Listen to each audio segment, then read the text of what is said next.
그리고 나서 황인범 선수도 팀에 도움이 되고자 밴쿠버행을 선택했다고 이게 가장 맨 처음에 오픈된 이야기인 겁니다. 밴쿠버행을 선택한 이유가 네. 팀에 도움이 되고 싶어서 돈을 그렇습니다. 최대한 많이 주고자 제일 처음 오픈된 이야기가 이건데 이게 내막을 알아보니까 아닌 거예요. 아 진짜? 네. 그럼 뭐야? 안녕하십니까, 라떼사커의 2m 올리건 생차필입니다.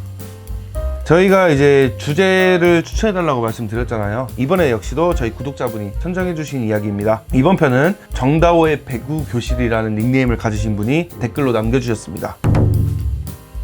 계속 이렇게 남겨주셔서 너무 감사합니다. 그렇죠. 저희가 컨텐츠를 할 게 늘어나는 거니까. 네. 구독자분들과 함께 만드는 콘텐츠 의미 있지 않습니까? 아, 의미 많죠. 네. 지난번에 우리 바로 전 영상이죠. 대전의 아들 컨텐츠에서 이야기하면서 제일 먼저 소개해드렸던 선수입니다. 대전의 아들 시초인 선수를 기억하시죠? 대전의 아들 하면 가장 제일 먼저 생각나는 선수, 대전의 자랑, 대전 그 자체, 마이스트로, 대전의 지단. 대전의 지단, 네. 황인범 선수입니다. 지금은 유럽에서 활약하는 국가대표 미드필더 황인범 선수. 하지만 이 선수의 출발점은 우리 대전이었습니다. 오늘은 황인범 선수가 어떤 선수였는지를 대전 시절 중심으로 한번 이야기해 보도록 하겠습니다. 지역 연고 프로팀인 대전 시티즌의 산하 유스 중학교인 유성중학교의 스카웃을 받아 프로 산하 유스 선수가 된 황인범 선수. 유성중학교에서도 상황 판단이 빠르고 자신의 단점을 스스로 보완할 줄 아는 선수라는 평을 들으며 역시 에이스로 활약을 했고 자연스럽게 U18팀이 충남기계공업고등학교로 콜업이 되는데 성공. 3학년이 되는 2014년에는 팀의 주장으로 선정돼 대한축구협회장배 사강신화를 이끌기도 했습니다. 충남기계공고 3학년 재학 중 일찌감치 프로 직행 확정을 받았고 2015 시즌을 앞두고 동기 남윤재, 박영수와 함께 우선 지명 신분으로 대전 1군에 콜업이 되며 프로 선수가 되었습니다. 어릴 때부터 에이스, 그쵸. 그리고 주장 예. 이런 거를 계속 맡으면서 성장을 한 거네. 맞습니다. 근데 여기도 나와 있지만 초등학교 시절도 대전이야. 갈마동 출신이래 써있잖아. 네, 이렇게 대전에서 데뷔를 한 황인범 선수는 대전 시티즌에서 프로 데뷔 후 첫 등번호는 13번으로 배정을 받았습니다. 생각보다 좀 앞번호를 받았네. 네네네. 제주 유나이티드 원정 경기를 통해 프로 데뷔전을 치렀으며 경기 내내 위협적인 슈팅을 날리는 등 인상적인 모습을 보였지만 당시 감독이었던 고 조진호 감독님은 황인범을 주로 백업 멤버로 기용하면서 즉시 전력감으로 기용하는 것에 있어서는 조금 조심스러운 모습이었다고 말했습니다. 나이가 아무래도 그쵸. 어리기도 하니까. 그리고 또 이때 강등권이기도 했으니까. 이 시즌에 강등된 거야? 네, 15시즌. 네. 그러나 고 조진호 감독 경질 이후 마이클 킴 감독 대행으로 치렀던 5월 30일 포항 스틸러스 원정에서 프로 데뷔골을 기록, 대전 시티즌의 구단 최연소골을 기록. 가볍게 자, 왼발 슛!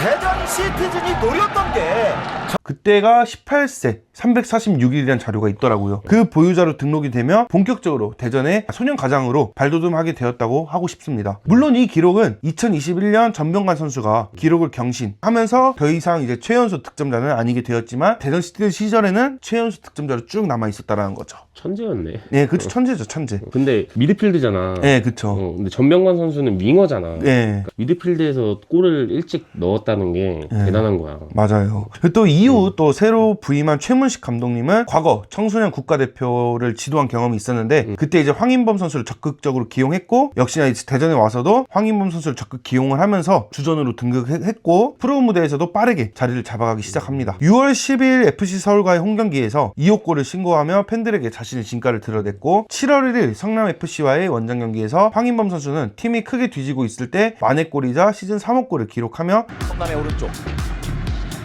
좁은 공간 밀고 들어갑니다. 박스 안쪽 제쳐놓고 슈팅! 들어갔어요. 자, 멋진 슈팅. 골 만회하는 대전입니다. 자, 황인범 선수의 아주 강력한 왼발이었습니다. 네. 황인범 선수 아주 인상적입니다. 시즌 세 번째 골을 대전의 자존심을 지켜 홀로 빛났고 그리고 황인범 선수는 더 이상 대전에 없어서는 안 될 핵심 자원이자 에이스로 급부상을 하게 됩니다. 그리고 또 그때 당시 전북이 계속 우승할 때 전북 왕조 시절. 네, 맞죠. 리그 최강 전북 현대 모터스와의 홈경기에서 막강한 이제 스타 플레이어들 사이에서도 대등한 경기력을 보였고 팀이 0대1로 뒤지고 있을 때 국가대표 수문장 권순태 선수를 뚫어버린 그림 같은 중거리 슛으로 동점골을 또 성공을 시켰습니다. 뒤쪽으로 황인범. 자, 황인범 오른발 슛! 골! 들어갔습니다. 대전 시티즌의 황인범이 오른발로 자, 이게 웬일인가요? 네. 자, 바로 저런 모습이거든요. 어떤 짧은 패스보다는 이렇게 과감하게 슈팅에 의해서 뭔가 변화를 줄 수 있는 이런 플레이. 그러니까 그 빡빡했던 미드진에서 밀리지 않고 동점골까지 연결했다라는 거죠. 이렇게 승승장구하던 황인범 선수에게도 잔인한 시기가 찾아왔었는데요. 7월 10일 전남과의 홈경기에서 부상을 당했고 발가락 피로 골절로 시즌 아웃을 당하며 일찌감치 시즌을 마무리했습니다. 한창 물이 올라있던 에이스 황인범 선수의 시즌 아웃은 자연스럽게 팀 전체의 부진으로 이어졌고 팀은 결국 2015년 우리 최악의 부진을 이어가며 2부 리그로 강등됐지만 유망주 황인범 선수는 데뷔 첫해 리그에서 14경기 출전에 4득점 1도움을 기록했으며 황인범 선수와 대전 구단의 미래에는 밝게 전망이 되었습니다. 14경기 4득점 1도. 네. 미드필드가? 그쵸. 제가 근데 늘 얘기 드리잖아요. 우리 2015년은 진짜 암울 그 자체였다고. 대전의 역사 컨텐츠에서도 말씀드렸다시피 암흑기가 시작된 해라고 말하고 싶거든요. 근데 그 시기에서도 한 줄기 빛이 나는 법이 있잖아요. 그것이 바로 황인범 선수란 빛이 아닌가 싶었습니다, 저는. 대전에 저런 플레이를 하는 선수가 있었나? 라고 딱 생각을 했던 게 있었어요. 하지만 이제 그 당시 강등당했던 시즌이어서 팀의 성적이 더 눈이 갔기 때문에 아쉬웠던 기억이 더 큰 편이었습니다. 팀의 성적 때문에 묻혔네. 그쵸. 만약에 그때 강등이 아니라 잔류만 했더라도 진짜 대수특필? 근데 7월 달에 시즌 아웃 됐잖아. 네. 계속 뛰었으면 몰랐겠다. 시즌 네. 말까지 뛰었으면 잔류를 시켰을 수도 있을 것 같아. 맞습니다. 이렇게 2015 시즌이 끝나고 대전은 2부 리그를 강등됐잖아요. 16 시즌을 2부에서 시작을 했어요. 2016 시즌을 앞두고 이제 황인범 선수는 등번호 이제 미드필더 하면은 또 6번이 생각나죠. 그렇지. 6번으로 교체하지만 부상 여파로 시즌 초반에 출전을 못했어요. 근데 부상이 컸나 보다. 네. 제 기억으로 개막전에도 못 나왔을 거예요. 팀도 이제 개막 후 계속 무득점, 또 3연패 기록했고 작년에 이은 부진의 늪에서 좀처럼 빠져나가지 못했죠. 4월 17일 부천과의 원정 경기에서 시즌 첫 출전을 한 황인범 선수는 부상에서 회복하지 얼마 안 됐을 뿐더러 실전 감각이 많이 떨어진 한계를 드러낸 채 좀 기량을 많이 펼치지 못하였으나 일주일 뒤 4월 24일 부산과의 홈경기에서 조혜찬, 우리 또 생자 PD님 칠친이시죠. 그리고 김명석 선수와 허리라인을 구성하며 빈 공간으로 빠른 패스와 침투를 통해 보다 더 다양한 공격 루트를 제공했다라고 합니다. 특히 1대1로 팽팽히 맞서 있을 때 빠르게 찔러주는 패스를 통해 유승환 선수의 결승골을 어시스트하며 대전의 시즌 첫 승에 기여, 그리고 이후에도 연세대학교와의 FA컵 경기에서 빠른 침투 패스를 통해 박대훈 선수의 골을 어시스트하며 조경기 연속 도움을 기록, 팀의 FA컵 32강 진출에 기여하는 등 이 어려운 상황 속에서도 중원을 책임지며 2016년 최고의 활약을 선보이며 리그에서만 35경기 5득점 5도움이라는 놀라운 기록, 그리고 팀 동료 김동찬 선수와 함께 2016년 K리그 챌린지 베스트 11에 선정되었지만 팀은 승격은커녕 플레이오프 진출마저도 실패한 시즌이 되어버립니다. 내가 갑자기 생각나는데 네. 연세대랑 FA컵 얘기를 했잖아. 네. 근데 그거 애찬이랑 얘기하던 게 생각이 나. 애찬이가 얘기해준 게 그 연세대 애들이 네. 이 황인범 선수랑 동갑이 애들이었대. 아 진짜요? 그때 당시 붙었던 애들이. 맞네, 대학생 때니까. 대학생이니까. 근데 갖고 놀았대. 아 진짜요? 갖고 동나이 때 놀았대. 덤빌 선수가 없다라는 거네. 근데 연세대도 네. 우리나라에서는 볼을 잘 차는 그쵸. 학교란 말이야. 네. 근데 같은 또래인데도 3-4명씩 붙어도 네. 갖고 놀았대. 진짜 다른 클래스라는 거지. 이렇게 16 시즌을 또 마무리하고 우리는 또 플레이오프 못 갔으니까 17 시즌 준비해야 되잖아요. 그렇지. 근데 17 시즌은 무슨 시즌이죠? 우리 김우강 경기가 시작된 시즌이잖아요. 뭐 그 얘기는 이제 다들 아실 테니까 넘어가고 16 시즌 종료 후 이제 유럽에서 러브콜이 와요. 대표적인 올만하다. 팀으로 벤피카. 포르투갈? 예. 그 뉴스 잘 키우기로 소문난 그 벤피카에서 영입설이 올라오면서 일부 유럽 구단과 접촉을 했어요. 근데 결국 대전에 잔류를 하게 됩니다. 그때 감독이 이제 이영익 감독이었잖아요. 이영익 감독은 황인범 선수의 주 포지션이었던 공격형 미드필더가 아닌 아래 3선으로 내려버려요. 근데 이제 중앙 미드필더 자리에서는 공격형 미드필더만큼의 활약을 보이지 못합니다. 그래서 다시 공미로 올려요. 다시 공미로 돌아오면서 리그 32경기 출전을 했고 4득점 4도움을 기록하였지만 작년 대전에 이어서 2연속 K리그 베스트 11에도 뽑혔지만 또 꼴찌하는 이 대전의 성적. 하지만 진짜 놀라운 거는요. 이 꼴찌팀 선수임에도 불구하고 리그 MVP 후보에 올랐어요. 그 어린 선수가.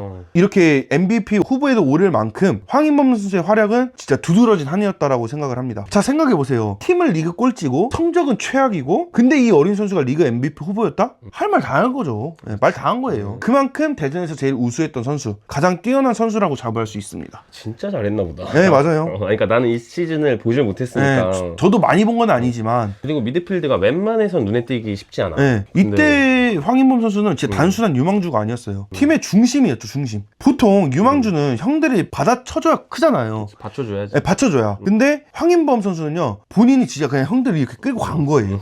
네. 멱살 잡고 캐리를 해버렸네. 그쵸, 그쵸. 그러면서 크면서 탈압박 능력, 책임감이라든지 뭐 이런 게 이제 제 생각엔 유럽에서도 통한 원동력이 된 거지 않나, 저는 그렇게 생각을 합니다. 정말 어려웠던 시즌에 멱살 잡고 캐리, 딱 그렇게 말씀드리고 싶습니다. 진짜 소년 가장이란 말이 어울리네. 그쵸, 맞죠. 2018 시즌을 앞두고 군경팀, 이 지금은 김천 상무밖에 없었잖아요.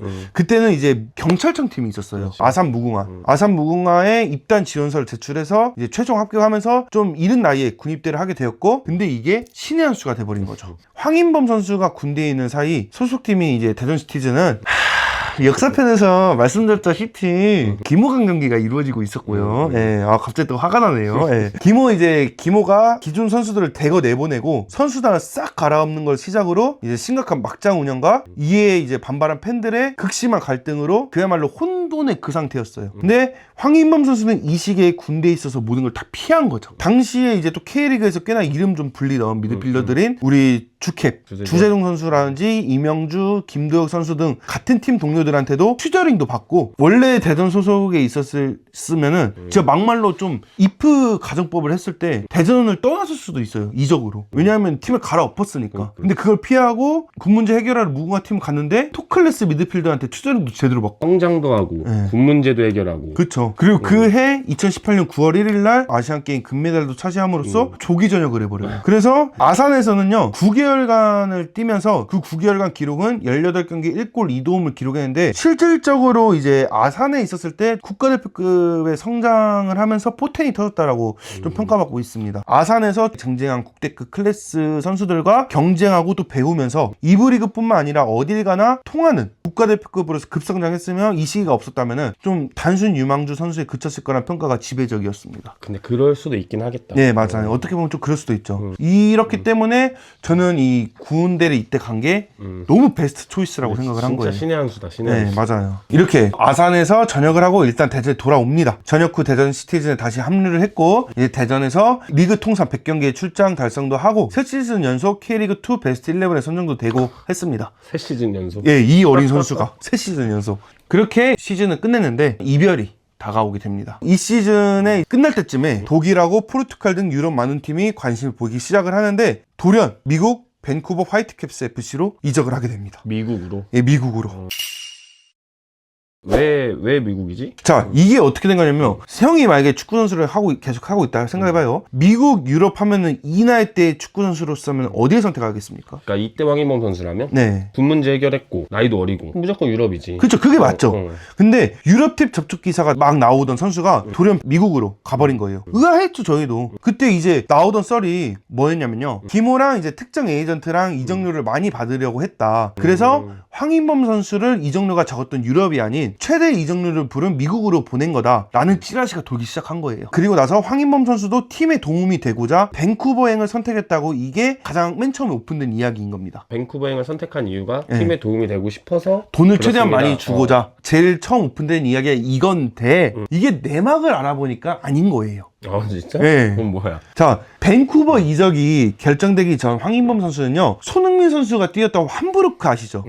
함부르크에서 정확히 90만 달러 오퍼를 받았습니다. 이적 후 옵션 발동 시 최대 150만 달러까지 상향이 되는 상당히 큰 오퍼였어요. 밴쿠버가 180만 달러 오퍼를 제시했다고 해요. 30만 달러 차이입니다. 근데 네. 함부르크에서는 최대가 150만인 거고. 그쵸. 근데 함부르크 오퍼를 대전으로 갖고 온 사람은요, 누구였냐면요, 손흥민 에이전트였던 티스 블리마이스터라는 사람이었어요. 그 사람이 황인범 선수와 가족들은 밴쿠버에서 더 많은 연봉을 받을 수 있다는 것을 알고도 함부르크 이적을 원했다고 합니다. 아, 원래가 그럼 황인범 선수는 함부르크를 가고 싶어 했던 그쵸. 거야? 아. 독일로 가고 싶었던 했던 거죠. 그리고 또 친했던 황희찬 선수도 함부르크로 와라 설득을 했다고 해요. 함부르크가 그때는 2부였는데 거의 뭐 1부 확정이었어. 승격 가능성이 매우 높은 팀이었고. 그리고 아까 말씀드렸던 그 빌리마이스터 에이전트가 연봉도 또 높일 수 있는 그런 능력을 가졌던 사람이에요. 그래서 황인범 선수는 함부르크를 가면은 독일 1부에서도 뛸 수 있을 뿐만 아니라 언제든지 연봉이 또 올라갈 수 있는 가능성이 있었던 거고요. 근데 김무가 그때 당시에 이반 스포츠 이영등 대표라는 사람과 함께 황인범 선수의 바람과 상관없이 그냥 구단 독단적으로 밴쿠버로 보내기로 결정을 해버린 거예요. 일방적으로? 네, 선수의 의사는 관계없이. 이런 식으로 황인범 선수의 기존 에이전트는 대전 구단으로부터 철저히 외면당하고 선수에 대한 권리를 눈뜨고 강탈해버린 거예요. 보상금 같은 것도 당연히 못 받았고요.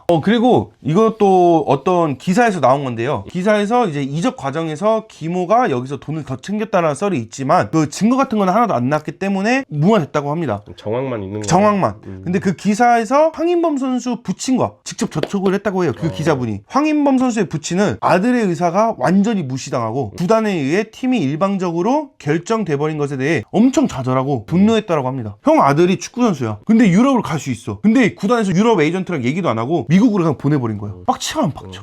빡치지. 그래서 황인범 선수 본인 역시 분노했지만 구단을 상대로 공개적으로 다툼을 벌이느니 차라리 그냥 밴쿠버로 속 시원하게 이적하고 내가 유럽 가겠다 이렇게 생각을 한 거죠. 그러니까 여기서도 구단에 대한 애정이 나오는 거예요. 구단이 나를 개차반해도 난 구단을 사랑한다 이런 느낌인 거지. 어떻게 생각합니까? 아, 나 같으면 개짜증 날 것 같아. 그치.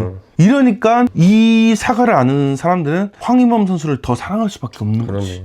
어찌됐든 이런 사과를 견디고 우리 황인범 선수는 결국 대전을 떠났지만 원망보다는 응원을 더 많이 받았습니다. 팬들은 응원을 할 수밖에 없지. 그렇죠. 저 같아도 정의란 정도 다 떨어질 것 같은데 떠나기 전에도 대전으로 돌아오겠다라는 약속을 하고 떠났어요. 어찌됐든 이제 밴쿠버로 가서 루빈 카잔 그리고 FC 서울, 올림피아코스, 지베즈다 현재는 페이노르트에 잘 지내고 있는 황인범 선수. 근데 이렇게 보면은 약간 좀 전이맨스럽기도 하지만 왜 그래도 중간에 FC 서울이 있지 대전으로 돌아온다며 이런 사람도 있을 거예요. 그래서 제가 이 이적 사과를 좀 준비를 많이 해봤습니다. 밴쿠버에서 미국 리그도 진짜 다 씹어먹었어요. 다 씹어먹은 황인범 선수는 그 실력을 인정받아 러시아 리그로 이적을 합니다. 러시아도 어떻게 보면 챔스를 나가는 유럽 팀이었으니까. 루빈 카잔에서 선수 생활을 계속 이어가게 되는데 러시아 우크라이나 전쟁이 시작이 됩니다. 그러면서 러시아 리그가 닫히게 돼요. 그럼 그 안에서 뛰던 선수들은 어떻게 되죠? 다른 리그를 찾아가야지. 그쵸. 피파에서 당시 러시아 리그에서 뛰던 외국인 선수는 이적료 없이 구단을 떠날 수 있게 규정을 새롭게 만듭니다. 황인범 선수도 계속해서 경기를 뛰기 위해, 왜냐면 월드컵이 또 다가오니까 그 월드컵을 또 뛰기 위해서 자신이 주전으로 뛸 수 있는 팀을 찾게 됩니다. 그때 K리그에서 오퍼가 왔는데 당연히 대전일 줄 알았지만 FC 서울에서 임대 오퍼가 오게 되는 거예요. 이때 황인범 선수는 엄청난 고민에 빠지게 됩니다. 대전 이외에 K리그 팀에서 뛴다라는 걸 생각지도 않았기 때문이죠. 이때 에이전트와 한 얘기가 화제였는데 황인범 선수는 K리그 복귀는 대전 이외에 생각하지 않았습니다. 대전으로 복귀하겠습니다 라고 얘기를 했는데 이런 식으로 충성심을 보여준 거예요. 근데 에이전트는 선수의 경력을 중요시할 수밖에 없잖아요. 그래서 대전으로 돌아오고 싶은 마음은 알겠으나 월드컵에서 뛰기 위해선 1부에서 보여줘야 된다. 2부 팀에 가면 월드컵에서 못 뛸 수도 있다 라는 말을 했다고 합니다. 하긴 이때 대전은 2부에 있었으니까. 그쵸. 여기서 황인범 선수는 또 바로 서울로 이적을 확정지은 것이 아니라 팬들과의 대화를 통하여 결정하겠다고 하였습니다. 아, 먼저 팬들의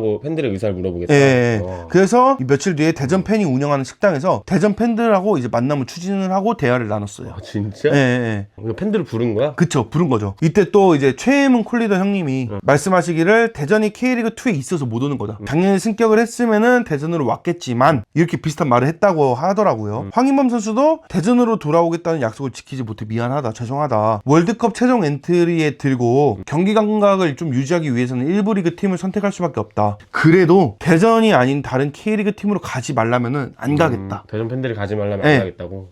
이렇게 얘기를 먼저 한 거예요. 황인범 선수도. 이게 진짜 제 입장에서는 대전 팬들의 가슴을 울리는 진짜 희대의 명언이 아닌가 싶습니다. 근데 이제 또 홀리더님도 그분을 이제 비롯한 대전 팬들 모두 황인범 선수의 뜻을 존중을 해주고 임대를 마치고 유럽 생활을 성공적으로 마무리하고 나중에는 대전으로 꼭 돌아와달라 한 거죠. 대중적인 차원에서 이해해 주었고 이에 황인범 선수도 팬들 앞에서 뜨거운 눈물을 흘리며 훈훈하게 마무리됐다라고 합니다. 이게 바로 황인범 선수의 서울 이적 사과예요. 이 내용을 너가 준비를 했잖아. 네. 나는 이렇게 자세하게는 몰랐거든. 네. 와, 근데 들으니까 이거 아마 우리 또 시티드의 노망주 형님 있잖아. 네. 노망주 형님이 되게 좋아할 만한 스토리인데. 이거? 그쵸. 이게 올드비들은 저보다 더 많이 알 거고 그렇지. 뉴비 팬분들은 이런 게 있었어? 그렇지. 네. 모르실 수 있고. 그쵸. 그것도 너무 감동적인 얘기잖아. 그쵸. 이래서 K리그에서 뛰어난 활약을 보여줬잖아요. 그때 서울에서. 황인범 선수는 여름에 진짜 딱 6개월 뛰고 여름에 올림피아코스 다시 유럽으로 이적을 하면서 그 이후에도 지베즈다를 거쳐 지금의 페예노르트에 도착. 유럽에서 한국인 미드필더 위상을 드높이고 있습니다.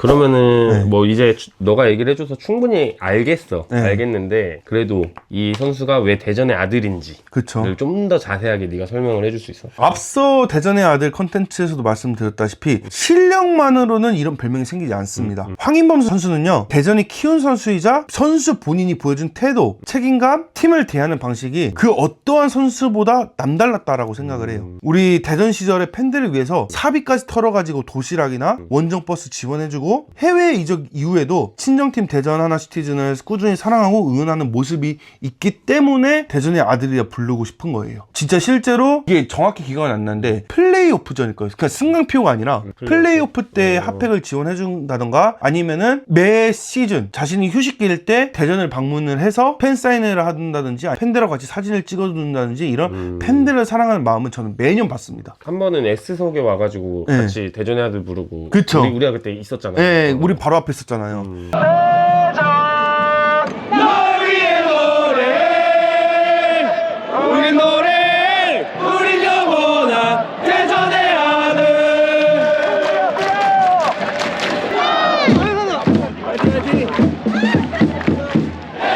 그런 적도 있는 것처럼 선수 본인이 대전을 사랑하고 대전 팬들을 사랑하는 모습은 가히 모든 대전 선수들, 지금까지 거쳐간 대전 선수들 중에 원탑이라고 전 생각을 하고 싶어요. 근데 내가 봐도 이 정도의 모습을 보여준 선수가 얼마나 있었나 싶긴 하다. 네. 그러니까 선수가 이렇게까지 하는데 그 누가 돌을 던지겠습니까? 그렇죠. 사랑을 던질 수밖에 없는 거죠. 이렇게 대전이 낳고 대전이 길렀으며 이제는 대한민국이 사랑하는 선수 황인범이었습니다. 다가오는 2026년 북중미 월드컵에서도 대한민국을 대표해서 좋은 성적을 거둬주시길 진심으로 기원하겠습니다.